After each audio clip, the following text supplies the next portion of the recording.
ନମସ୍କାର ବନ୍ଧୁଗଣ, ଭକ୍ତିର ଶକ୍ତି ଚ୍ୟାନେଲରେ ଆପଣଙ୍କୁ ସ୍ୱାଗତ।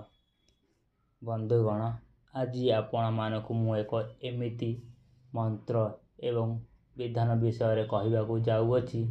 ଏହି ଉପାୟଟି କରିବା ଦ୍ୱାରା ଆପଣଙ୍କ ପରିବାରର ଯେକୌଣସି ବ୍ୟକ୍ତି ଉପରେ ଯଦି ଭୂତ ପ୍ରେତର ସବାର ହୋଇଥିଲେ, ଏହି ଉପାୟଟା କରିବା ଦ୍ୱାରା ଭୂତ ତାଙ୍କ ଦେହରୁ ତୁରନ୍ତ ଚାଲି ଯାଇଥାଏ। ଚାଲନ୍ତୁ ଭିଡ଼ିଓଟିକୁ ଆରମ୍ଭ କରିବା।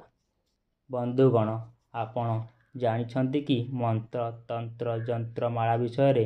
ଏହି ମନ୍ତ୍ରଟି ହେଲା ମା କାମାକ୍ଷୀ ଦେବୀଙ୍କର ଭୂତ ଓ କାଳକୁ ଉପାୟ ମନ୍ତ୍ର।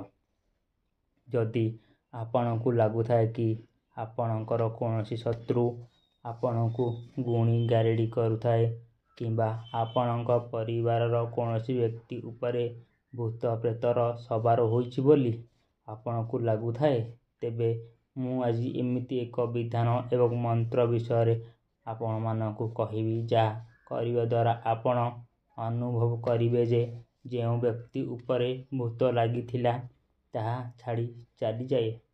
ଏହି ମନ୍ତ୍ରଟି ବିଧାନ କହିବାକୁ ଗଲେ ବହୁତ ସହଜ ଏବଂ ସରଳ ଉପାୟଟିଏ। ଉପାୟ ଆରମ୍ଭ କରିବା ପୂର୍ବରୁ ଯଦି ଆପଣ ଏମିତି କିଛି ମନ୍ତ୍ର ଏବଂ ବିଧିବିଧାନ ବିଷୟରେ ଜାଣିବା ପାଇଁ ଚାହୁଁଛନ୍ତି, ତେବେ ଭିଡ଼ିଓଟିକୁ ଲାଇକ୍ କରି କମେଣ୍ଟରେ ଜୟ ମା କାମାକ୍ଷୀ ଦେବୀ ଲେଖି ଦିଅନ୍ତୁ। ଚାଲନ୍ତୁ ମନ୍ତ୍ର ଏବଂ ବିଧାନ ବିଷୟରେ ଜାଣିବା। ସର୍ବପ୍ରଥମେ ବିଧାନ। ଚୁଲି ଝିଙ୍କା ମାଟିକୁ 7 ଥର ଅଭିମନ୍ତ୍ର କରି ରୋଗୀର ପୃଷ୍ଠଦେଶ କିମ୍ବା ଯେଉଁ ବ୍ୟକ୍ତିର ଉପରେ ଭୂତ ସବାର ହୋଇଛି ବୋଲି ଆପଣମାନଙ୍କୁ ସନ୍ଦେହ ଅଛି ତାଙ୍କ ପିଠିରେ ମାଲିସ କରିବ ଏବଂ ଶାହାଡ଼ା ଗଛର 2ଟି ଡାଳ ଆଣି ଅଣ୍ଟାର 2 ପଟେ ବାନ୍ଧିଦେବ। ମନ୍ତ୍ର।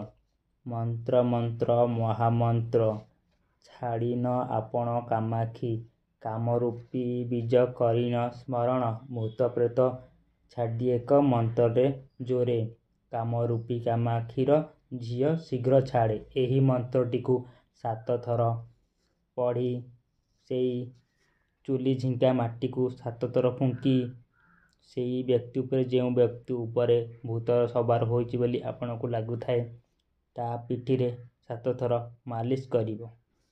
ଦେଖିବେ ତୁରନ୍ତ ଯଦି ଭୂତ ଲାଗିଥିବ ତାହା ଛାଡ଼ି ଚାଲିଯିବ। ଆଉ କେବେ ହେଲେ ସେହି ବ୍ୟକ୍ତି ଉପରେ ଭୂତ ପ୍ରେତ କେହି ପଶିପାରିବେ ନାହିଁ। ଧନ୍ୟବାଦ।